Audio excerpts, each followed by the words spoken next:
Hey, it's good to see you on tonight. Dave, Jack, Virtuous Heretic, very cool. It's good to see you on. We're going to be talking about shifting keys in music, which is a really important way to like expand your ability to write and play songs. So, as always, if you're new here, let me know where you're coming from, and if you're part of the replay crew, always love to see where you're at. And this is going to be a good one because when you first get into music, or even if it's been a while that you've been playing, it can seem kind of overwhelming, to say the least, in terms of how to play different songs and how to, even if you know how to play a given song, how to maybe accommodate different singers based on their vocal range or different players based on their fingering, how to, play around with a song and shift it into other keys, also known as transposition. Keen music, it's cool to see you on. So let's jump into it because it's actually not as hard as it might seem to transpose music or shift into multiple keys. So there are 12 keys in music, and it's amazing how with only a small number of keys, 12 isn't like a huge number, there's this virtually infinite range of songs that you can play. Not only just the songs, but even a given song, you can play it in multiple keys, which is really cool. So why would you need to learn multiple keys? Since all 12 keys are symmetrical, they work in the same way. Music is cyclical and symmetrical. So in theory, you could just learn to play in one key and you're set, because all you have to do is just play in that key. And we're going to look at why that is a limitation and why learning to play in multiple keys really is the way to go. There's actually a famous songwriter they're going to look at here who could only play in one key. And when I learned that, it completely blew my mind that this prolific songwriter only knew one key. So we'll look at him here in a second. But why would you want to learn to play in multiple keys? Well, we kind of touched on them a little bit. One is to accommodate different vocal ranges. So I was listening to some songs that I recorded a while back, and this was long before I really understood theory and understood shifting keys. And so some of the songs are a little hard to listen to from a vocal perspective, because to play, I knew how to play the chords with, in one key.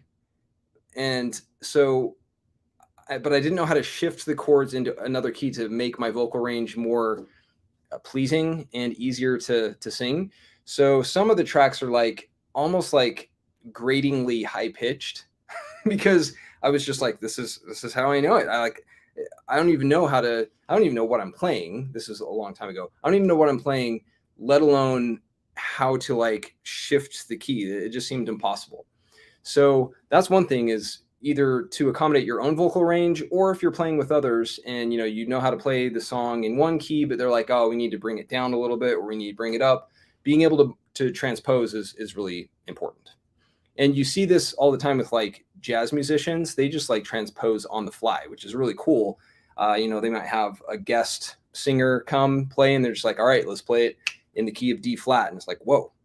And it's based on this understanding, the inherent cyclical, symmetrical nature of music that informs how they can do that. Another thing is, another reason to transpose and know how to transpose songs into different keys is because sometimes you need to accommodate not your vocal cords, but your fingers in terms of the fingering.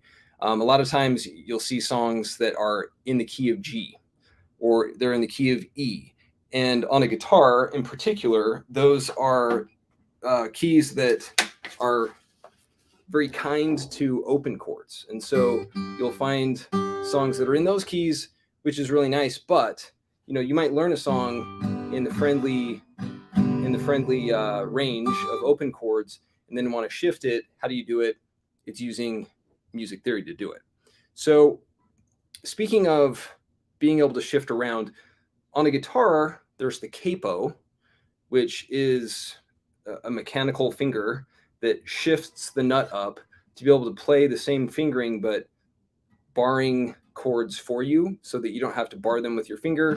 But using the caged system or caged chords, which I talk about in other videos, you can, shift around and play different chords. But it's one thing to know how to play chords, and it's another thing to know how those chords function within a given key, which is what transposition is all about. So we'll look at that. And, on the guitar, it's relatively easy to kind of cheat if you use a capo. But on the keyboard, it's a lot harder to cheat. But there is a prolific songwriter, and I'll see if you recognize his face. This guy. Can anyone call this guy out by name? He's no longer living, but he's one of the greatest songwriters ever. Well, I should be kinder to my instrument than that. But okay, so this guy had to be very kind to his instrument because he had a really expensive piano. This is Irving Berlin, by the way. So he wrote White Christmas, Putting on the Ritz, all sorts of songs that are really, really good. He was like prolifically good, and yet, so they say, he could only play in the key of F sharp, which is amazing. So as he became more successful, sold some songs, had the money to do it, he actually had a special piano made that would mechanically on the back end shift the tuning so that he could keep his hands in the F sharp position. You can even kind of see it here, in the key of F sharp, and then the keys that were struck by the hammers on the back end were shifted. So it was basically like a glorified capo for a piano, and it allowed him to just stay within his home key of F sharp, those finger positions that he was really comfortable with. And so he was able to write songs in various keys, but his fingering was like locked in on F sharp. And I included both these pictures because it kind of made me smile, with the photo shoot here. Like, there's so many poses he can do with the piano. There's this one where he's hunched over the piano here, and then the next shot is he's hunched over the piano there. But he is really amazing. So, and hopefully my guitar is still in tune after just... Hold on just one sec. Okay. Oh, yep. Let me kind of at least get it fairly in tune. Hold on, sorry. Quick impromptu tuning here.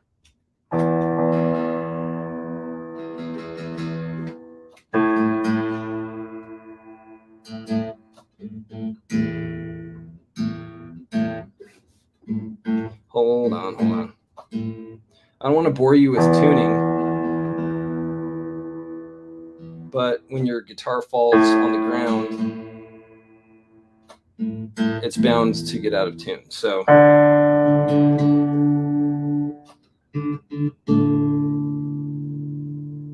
just one sec. So tuning is probably my least favorite part. Actually, you know what my least favorite part of playing is? Stringing a guitar. It feels like a monumental waste of time. So I actually am woefully behind on even changing my strings, because who has time for that? I don't. I don't make the time for it, but it's probably a good thing to do. Does anyone actually like stringing a guitar? I actually had a friend of mine who I was watching him tune his 12 string, and one of the really thin strings broke while he was tuning, and I saw it. The string flicked out because it broke, it snapped, and impaled his fingernail and stuck in his finger right before my eyes. And it was like one of the worst things ever. So that's probably something that makes me loath to string my guitar as well. Because I feel like I need to put on safety goggles, have some safety gear, maybe a hazmat suit, just to tune the guitar. So this is like hopefully somewhat in tune. So back to Irving Berlin. So he's the one who, It's like such a cool tune. The dun dun dun dun dun dun dun dun dun dun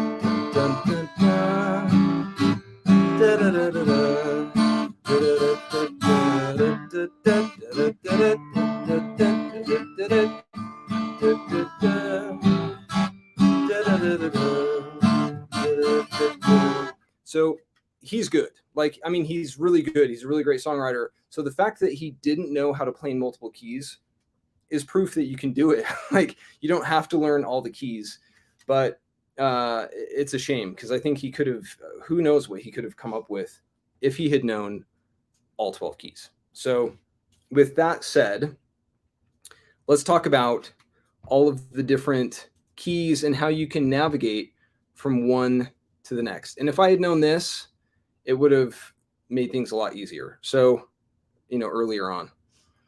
So, all right, let's look at this. I talk about this in other posts, but there are 12 keys. And so, from you have the first 12 keys, or the first 6, and then the second 6, you have 6 plus 6 is 12.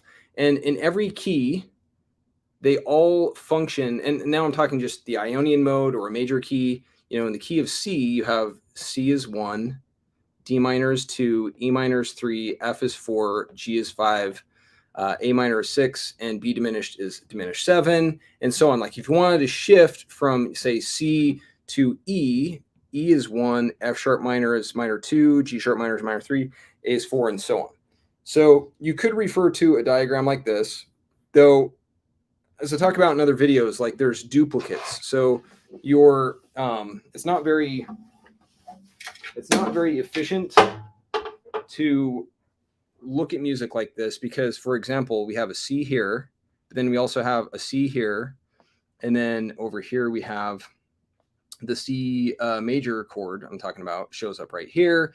And so a more streamlined approach would be to look at this as a circle of fifths, where all of the chords are arranged in groupings that allow you to reduce the redundancies and just focus on chords that are related in these groupings.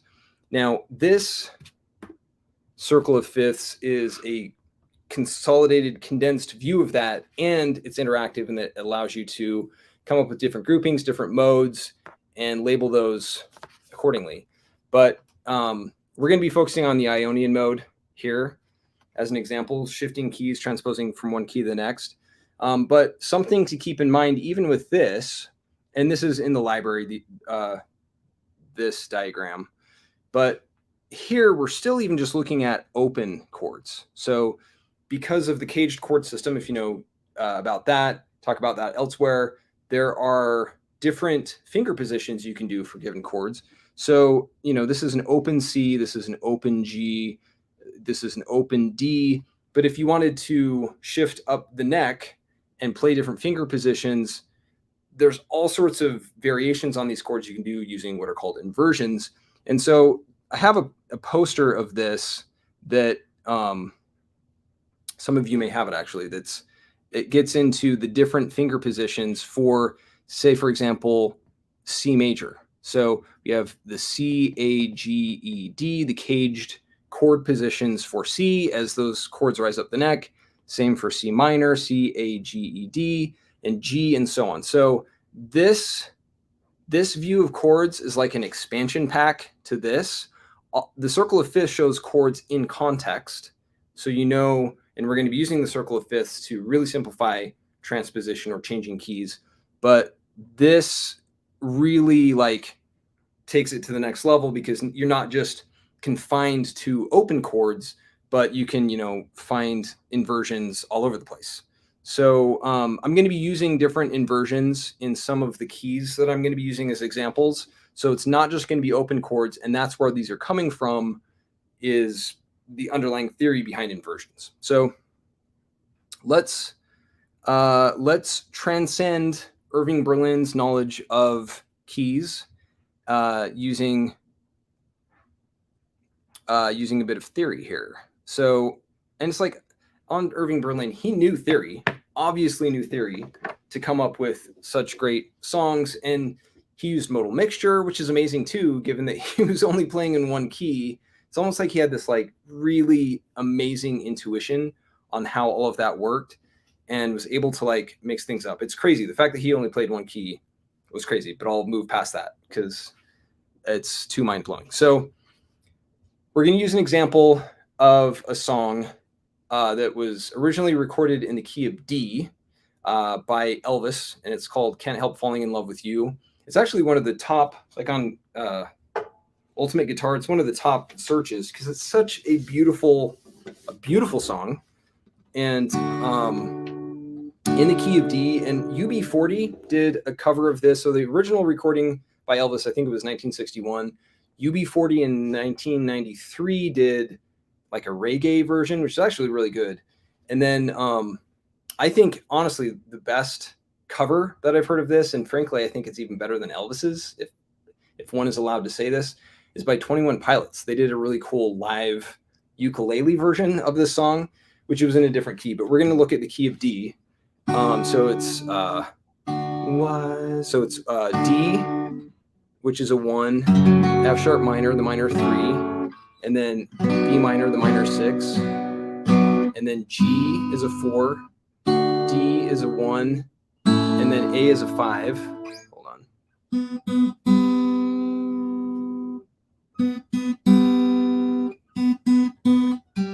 Okay. Oh, I'm not looking at this. I'm looking at this. This is what I'm trying to look at. So D is the 1, F sharp minor is the minor 3, and then B minor is the minor 6. G is the 4, D is 1, 5 is A, right here, and then 4, 5, 6, 4, 1, 5, 1. So those chords are D, F sharp minor, B minor, G, D, A, G, A, B minor, G, D, A, D. It almost sounds like a church hymn, like it's just so consonant. It's the Ionian mode. That's why it sounds so good. So it goes on into the chorus section, which is F sharp minor, minor 3 to C sharp major chord, which is a major 7, and then F sharp minor, minor 3, back to C sharp 7, again F sharp minor 3 to C sharp 7, F sharp minor, B is the major 6, E minor, and A. So let's play that. So it's wise men say only fools rush in. I can't help falling in love with you. Lonely rivers flow slowly to the sea. Some things were meant to be. That 5 leads back into the 1. So if we look at that in the circle of fifths, what is going on here is, let's shift this over into the key of D. So we have D Ionian. So we've got 1, minor 3, 6, 4, 1, 5. That 5 always wants to resolve to the 1. But then we go, instead of coming back to the 5, we pass it and go to the 4, 5, 6, 4. So we're kind of circling the drain, as it were, to come back to the 1. So it's 4, 5, 6, 4, and then 1. So satisfying. And then a little deviation to build the tension back to 5, and then to 1 again. So that's the verse section. And then in the chorus, we get into some interesting chords. We go to the minor 3, and then we go to this C sharp major chord, which is interesting and builds some tension. And the reason that chord fits, even though it's over here, is because it's a secondary dominant to that minor 3. So instead of going to the minor 7, we go to the major 7, which is the dominant, the major dominant to the minor 3. We go back and forth there a couple of times, and then we make it to the minor 3, and then we play, well, actually, we go back and forth a couple times between 3 and major 6. Then we go to the major 6, major 7, and then to the major 6, which is also the dominant 5 of the next chord, minor 3. B major is the dominant 5 of E minor, the next chord in the progression. Then the 5, and the 5 wants to slam dunk or run home, to mix sports metaphors, back to the 1. So we could, play this song in the key of D as it was recorded, and it's going to sound great. But why limit it to that when you can use transposition and the power of music theory? So let's say instead we want to shift it into the key of C. What would we do?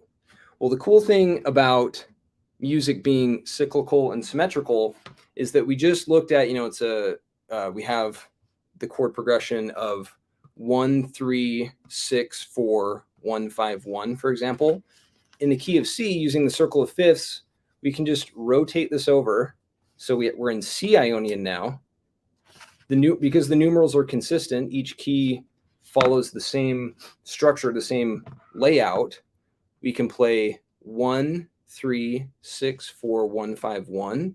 And without having to look up chord charts or anything, you're just like, there it is. So it's 1, 3, 6, 4, 1, 5, 1. It's like, whoa, we already can play those chords. I feel like I'm not fully in tune. It's not a feeling, I can hear it. Hold on just one second. There we go, it's a little better.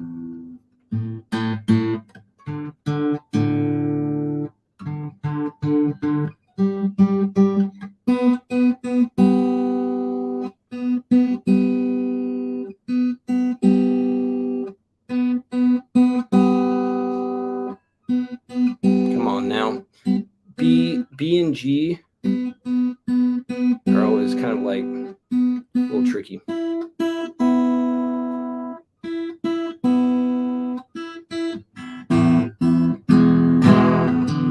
All right, well, it's not going to be super satisfying to my ears, but I'll keep playing. So if we just shift using the circle of fifths, we went from D to C, and looking at the chord charts for these, you can see how it's already transposed thanks to the circle of fifths.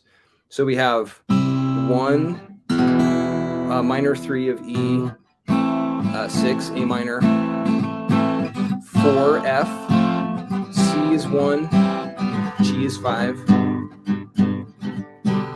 F, G, A minor, F, C, G, to C. So the numerals are the same as before, and that's the beautiful thing about music being symmetrical. Now, the same principles apply to these as well. So we're playing the minor 3, which is an E minor, and then its dominant 5, which is the major 7 in the key of C, is B major. So that's consistent. E minor to B major, B minor to B major, B minor, B major, D minor, which is the minor 2, G. So if we were to look at this version of the circle of fifths, basically we were playing in the key of D in this area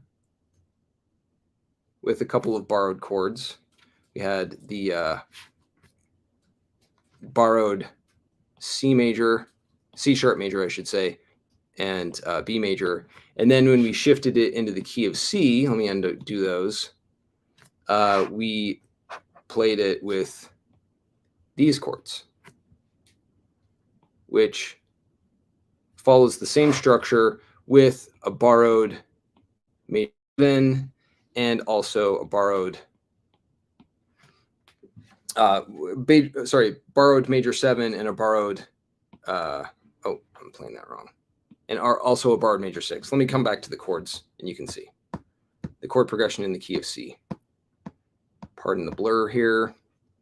So that is the key of C. Again, the numerals stayed the same because music is symmetrical. They follow the same structure, and you can see the symmetry in a circle because music is cyclical. So that's the beauty of the circle of fifths. We can shift it around. Now, we played D to C. Those are close keys. And, you know, when I first was getting into this, I was like, okay, you have some keys that are like close in the circle of fifths. You know, this isn't specifically what I thought, but it was tempting to think, is this consistent? Like even in the further regions of the circle of fifths, does this hold up anywhere in the circle of fifths? Is it truly cyclical, or is it just kind of like neighboring keys? Yeah, it's totally symmetrical. So let's just rotate this. I'm just rotating both the layers at the same time to the key of A flat. Let's just go way over here. So we have the key of A flat. And now that we kind of know the chord progression, it's going to be 1, minor 3, minor 6, 4, 5, 1. So let's not even look at the chord charts. Let's just play that. So we have A minor, C minor,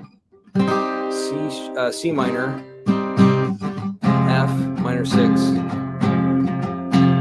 and then D flat major,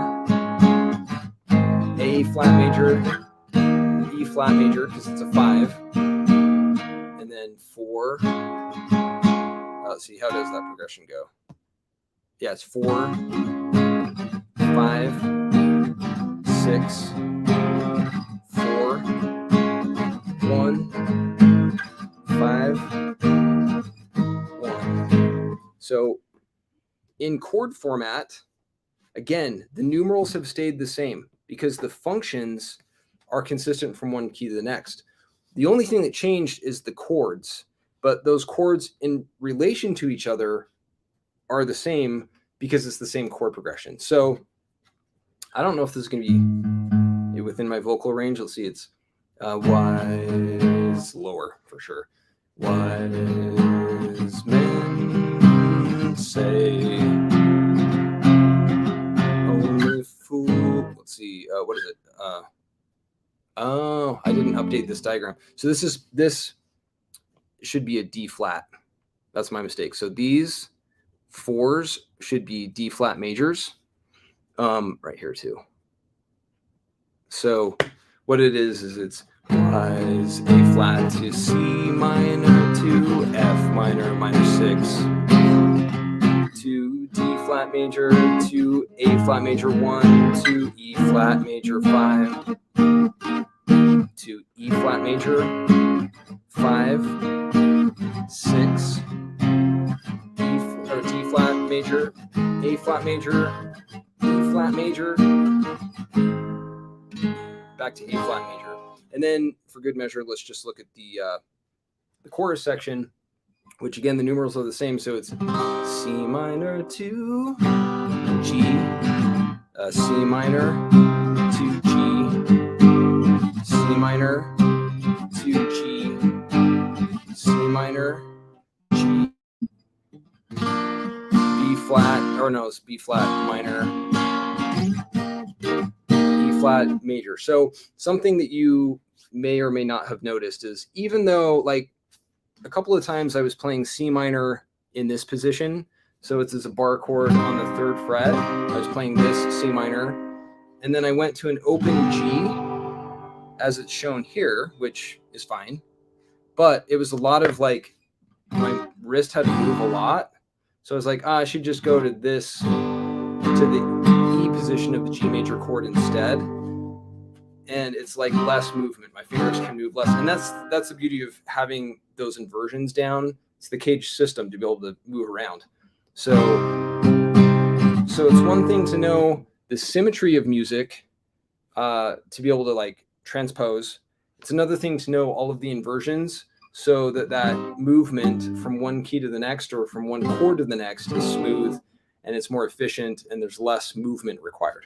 But anyway, back to this progression. So it's C minor to G major, major 7, C minor, minor 3 to G major, major 7, C minor to G major, major 7, C minor, G, and then minor 2, because the minor 2 is, I could have played this B minor up here, or B flat minor up here.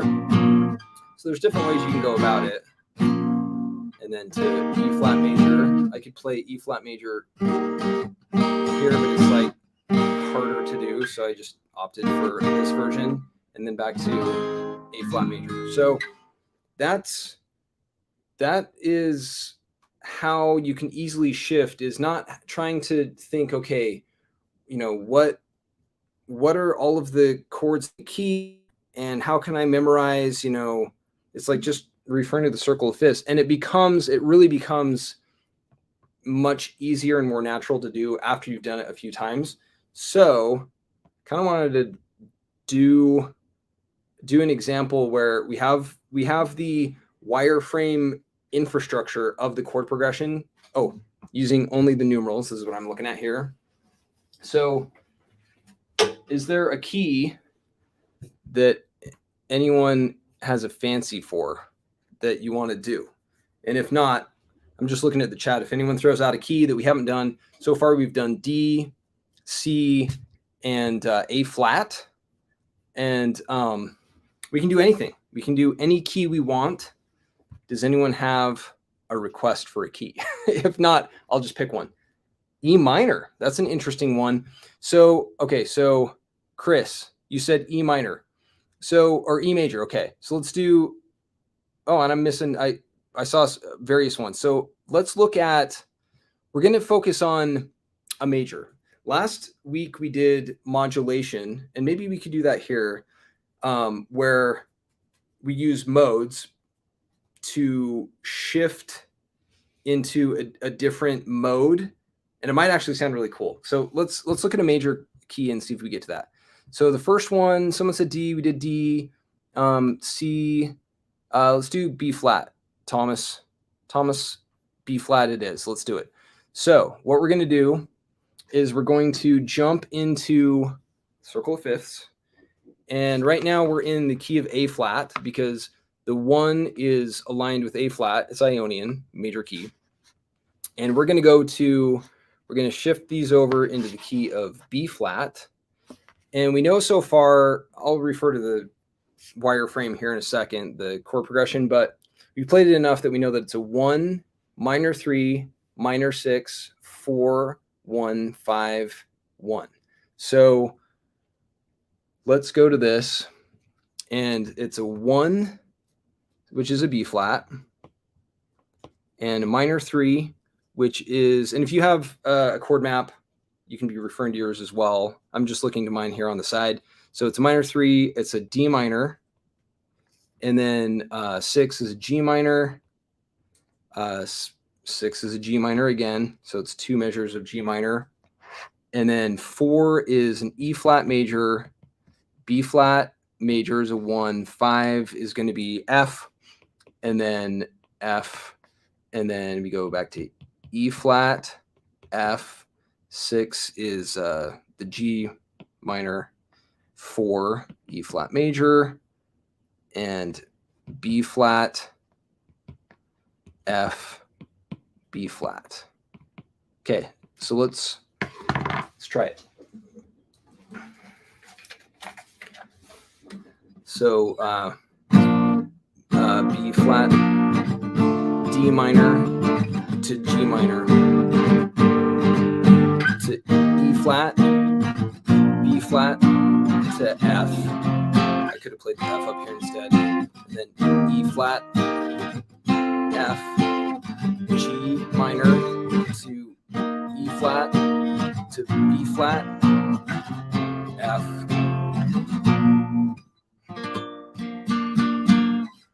So it's key B flat, and it was pretty quick. It was really just thanks to our friend, the circle of fifths. Being able to shift it from one to the next was helpful. Being able to rotate the numerals was helpful as well. So there's okay. So key to music, you said Dorian. Let's get fancy. Let's go to.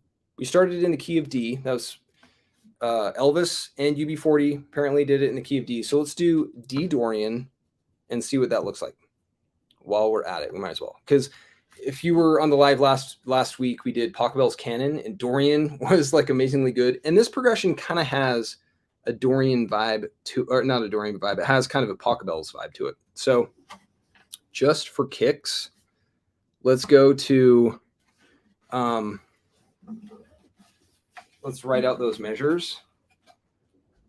And here, I'm gonna use this. Let's undo these. This is cool. I'm curious to see what this sounds like. So I'm getting back to just a fresh grid.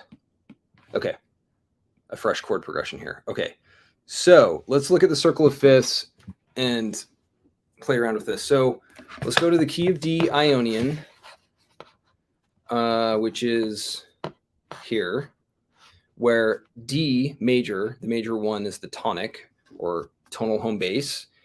And we're going to rotate this so that we're looking at D minor. The minor one is now the tonic, and we're in Dorian. So we have, so the progression is 1, 3, 6, 4, 1, 5, 1. Let's see what that sounds like. So it's minor 1 instead of a major 1, and a flat major 3 instead of a minor 3.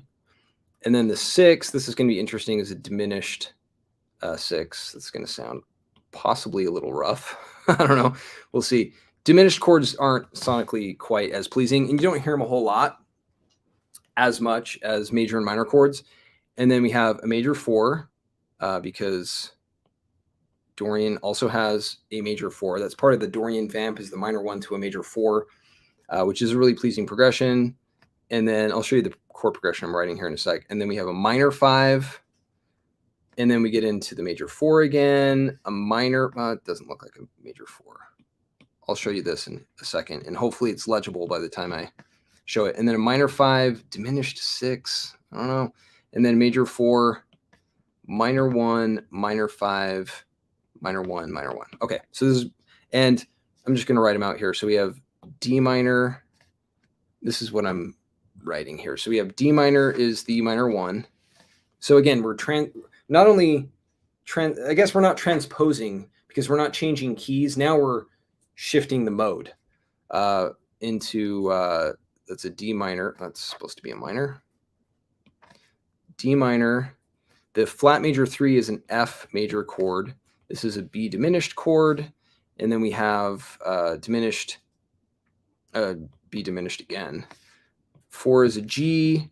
D minor is a 1. A minor is a minor 5. A minor is a minor 5. G major is major 4. A minor is a minor 5. B diminished again.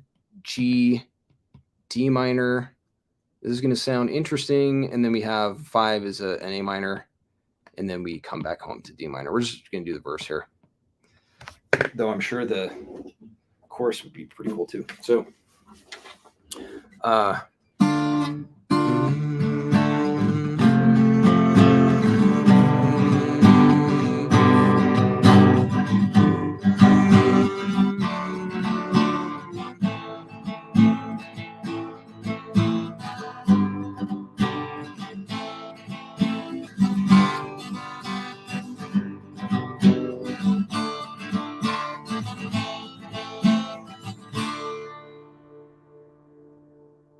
I would say the original Ionian is definitely better than that.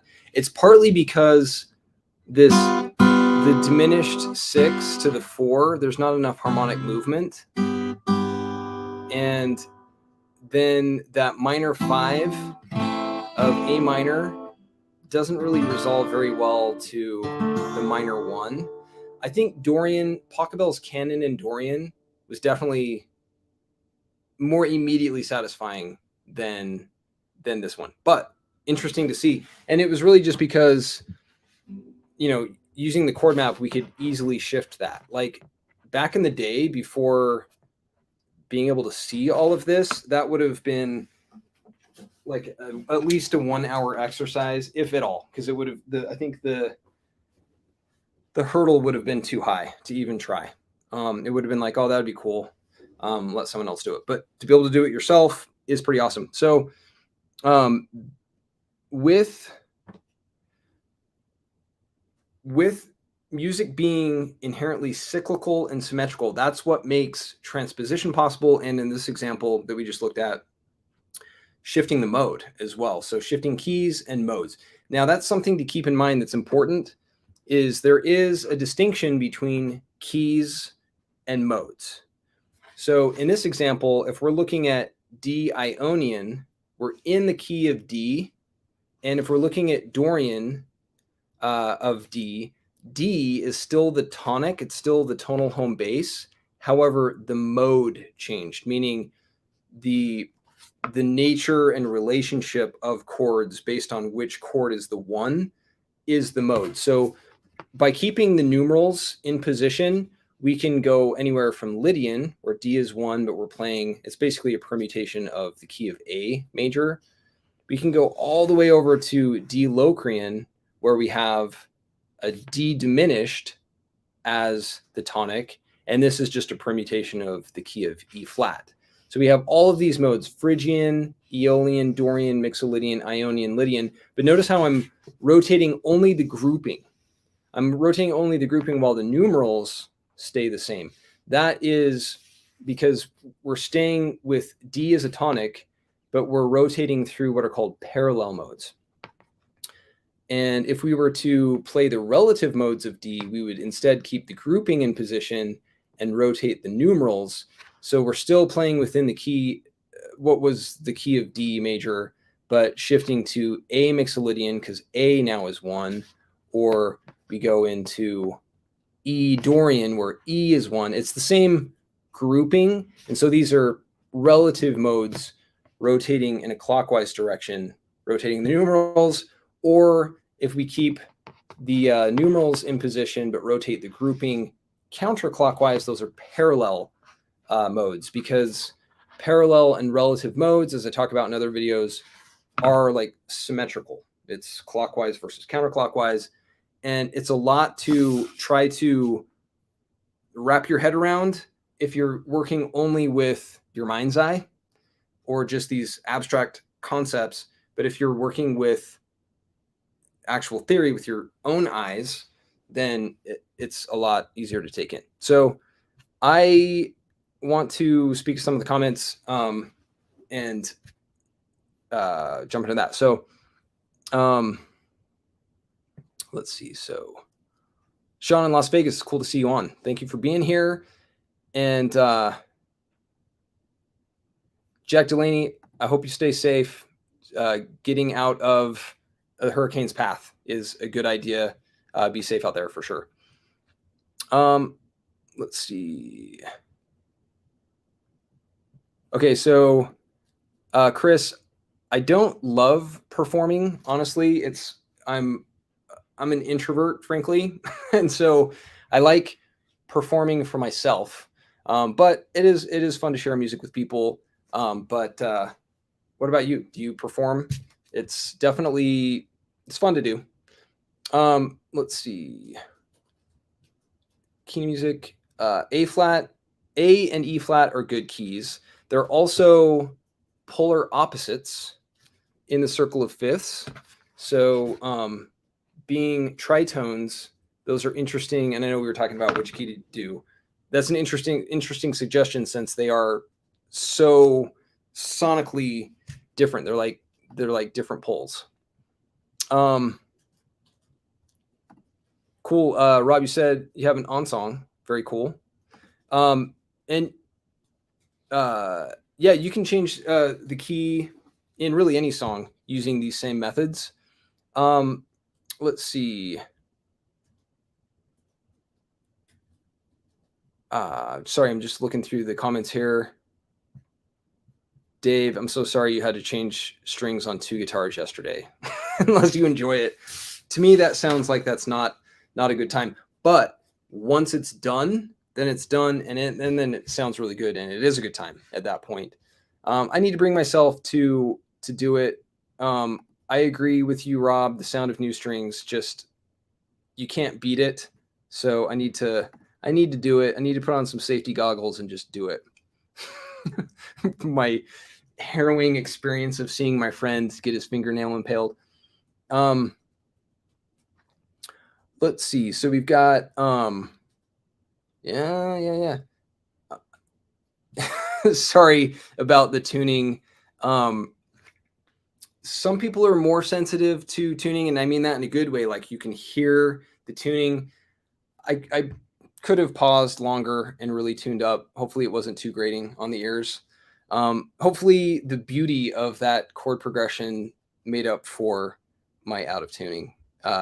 Yeah. So and the reason, to Virtuous Heretic's point, my guitar fell while I was talking. I haven't examined it to see if it's okay. I'm sure it is, but it was like perfectly in tune when I started, and then it went out of tune, and the rest unfolded as it did. So, all right.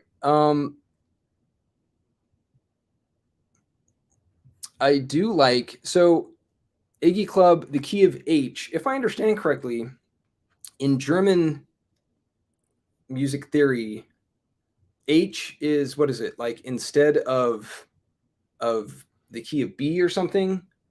I think H actually is used in place of something else. There's like German theory like throws German musicians a curveball. If I understand that correctly, I need to verify that, but I've been told that.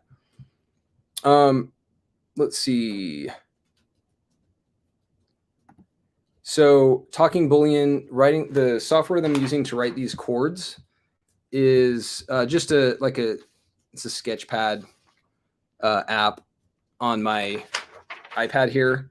And the cool thing about this app is it allows you to draw and then zoom in or zoom out, which is helpful. I've tried using the Adobe Illustrator app for iPad, and it is a tin can. The Illustrator, I use Illustrator to actually create the diagrams themselves, but it's not ready for app usage. It's a little too clunky and heavy. So just playing around with different apps. If there are any suggestions on ones that totally do the trick amazingly, I'm all ears as well. So Iggy, you said, I watched a guy explain how we got the notes we have and how there are more notes in between the notes, but they don't fit in with the math to make good sounding notes. So yeah, and so there's micro tuning, there's microtonal intervals between intervals, and in theory you could split the chromatic scale, the 12 tones of the chromatic scale, up a lot, as many times as you want.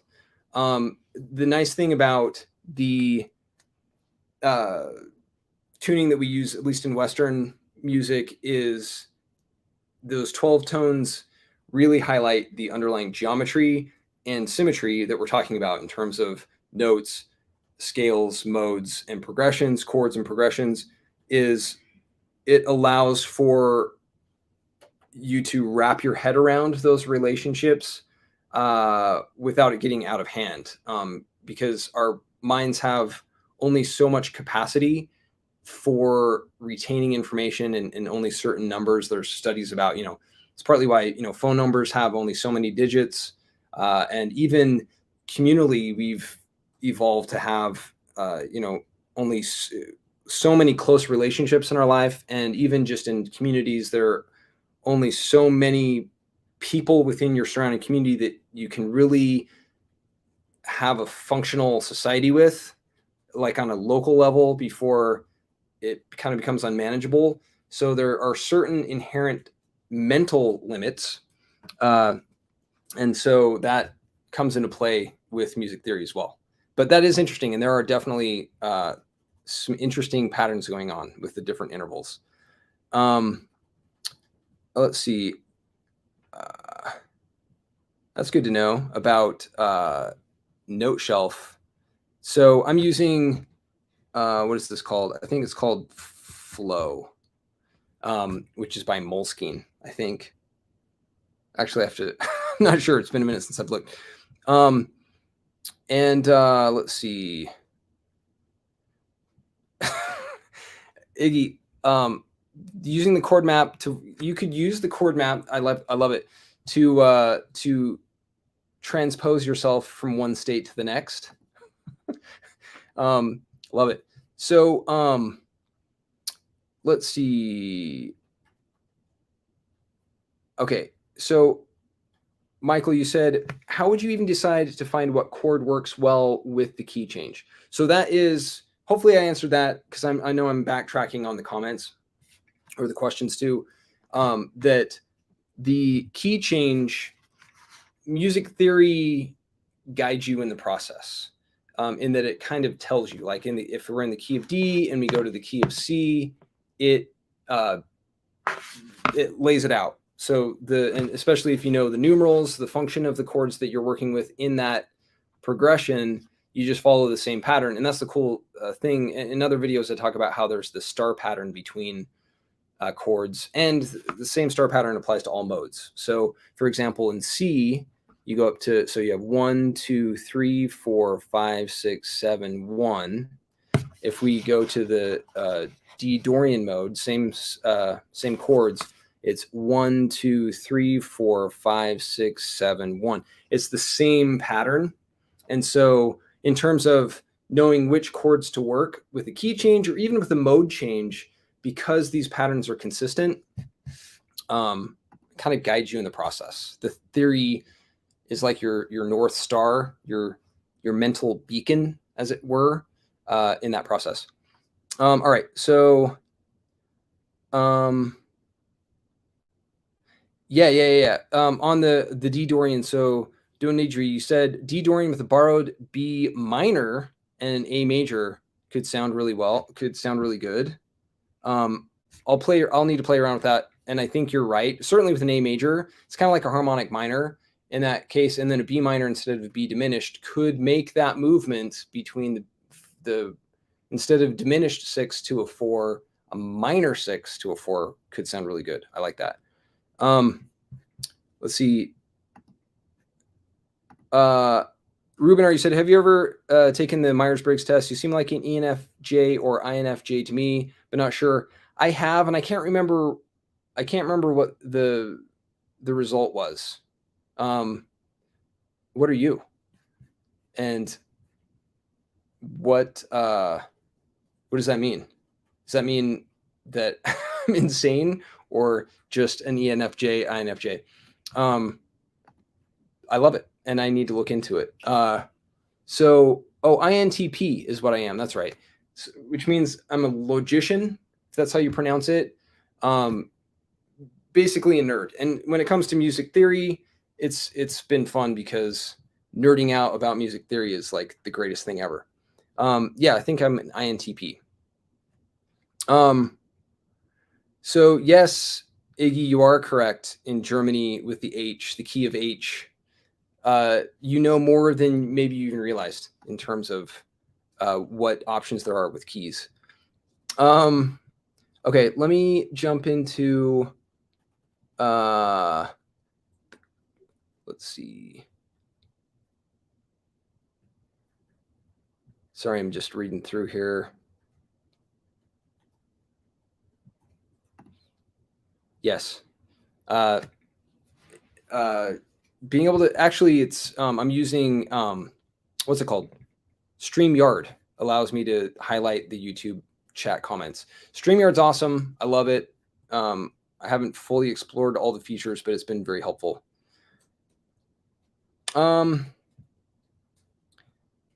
And yes, Virtuous Heretic, you're right. I am surrounded by a spaceship. It's like I might be getting radiation right now from all the electricity that's buzzing in this shell of stuff around me. It's been an interesting process because, I mean, just to geek out about music theory and then like, oh, okay, to be able to like talk about this, I need to learn about microphones and cameras and apertures, and it's been interesting. And that hasn't been my my first go-to. It's really just like geeking out about music, but it's cool how you learn things as you go. Speaking of learning things as you go, I have so lesson 13 in the course is out. I think it is. I can't remember if it went live yesterday. I think it was yesterday, and it is. I'm happy, very happy that it's out because it is getting close to wrapping up part 4 of the course. So this is what it's about. Lesson 13 is the art of songwriting. So I'll be doing a live stream just for local supporters only, coming right up, where I'm going to kind of delve into and do an overview of it. There's a video that goes with it. It's a PDF that's like well over 100 pages just for this lesson. And the art of songwriting is definitely waxing philosophical about the art of songwriting, and also getting into maybe what some might consider controversial stuff about the nature of creativity, where we draw inspiration, and all of that. And it comes partly from my love of the Beatles, and also my frustration with how mystical it all has seemed in terms of their songwriting, and how they kind of gave other people the straight arm in terms of accessing how they did things. They really are fairly demure, if not outright misleading, in how the secret sauce of how they do things. And there is amazing talent that they have, but there's also a lot to how they did things that they don't necessarily divulge. And so that's been a big part of even just my own passion in wanting to understand music theory, is to demystify and humanize the process, because I hear good music in my head, and trying to get that out and be able to convert ideas into sound, and have it be a more enjoyable and more frictionless process, is through the path of music theory. That is totally how it's done. And there's a lot of mental hang up I had coming into it, especially with the legend of the Beatles and how amazing they are, and how they have this whole lore around them of how they do things. And so I saw a video recently. It was actually really well done. It was this guy who is over in Liverpool, and according to the legend of the Beatles, Paul McCartney met John Lennon at the Wootton Village Fete, if I'm saying that right. It was basically like a local party at the local church there. And so this guy in this video, I'll have to find it and maybe share a link. He is standing in the location in the like church hall where, according to eyewitnesses, this spot in the building is where John Lennon and Paul McCartney met for the first time. And he's like, you can tell he's like, it feels like he's like in Jerusalem, like feeling, and he's, he, even the way he's speaking of it, he's like, this is where it all happened. And there's this tendency to deify amazing musicians. So anyway, I'm already waxing philosophical about lesson 13, but that's what I get into, is just that there's a method to the madness. There's a process to it. Music theory makes the creative process accessible, to demystify and humanize it. And so definitely check it out if you haven't checked it out. I'm excited to talk more about it, like I say, in an upcoming live stream for supporters on Locals, because there's a lot to delve into there. And then lesson 14 is the next one that I'm working on. I've seen people on YouTube, and especially, it seems like maybe this is all over the place, but I'm into music theory, and I've noticed that there are some channels on YouTube where it's like they say, okay, I'm going to go work on this project, and I'm going to go write this book, or I'm going to create this course, and they just go silent, like radio silence. And it's tempting to do that, but I don't think it's wise to do. I think it's good to keep, spinning multiple plates, to use the old vaudeville metaphor. So that's what I'm doing. Is I know I haven't been doing more produced videos here on the channel as much, but that's not due to a lack of vision or interest in doing that. It is because I'm like hitting it hard to get the course complete with the remaining lessons. So they're outlined, they're just in the works. And so I'm doing these live streams, posting to the library and getting that out and spreading myself a little more thin than is comfortable. And by a little more thin, I mean like way more thin than is comfortable. But really good stuff in the works, and I'll be sharing that as they're rolled out. So thank you for geeking out with me and for being part of this joy of exploring music and music theory with you. To geek out about music with a bunch of cool cats like you is truly amazing, and it makes it all amazingly fun. So thank you for being here, and we're going to be doing this very soon. So I'll be posting a heads up for the next live, and I will see you then. Have a good one in the meantime, and play with those different keys. We'll see you.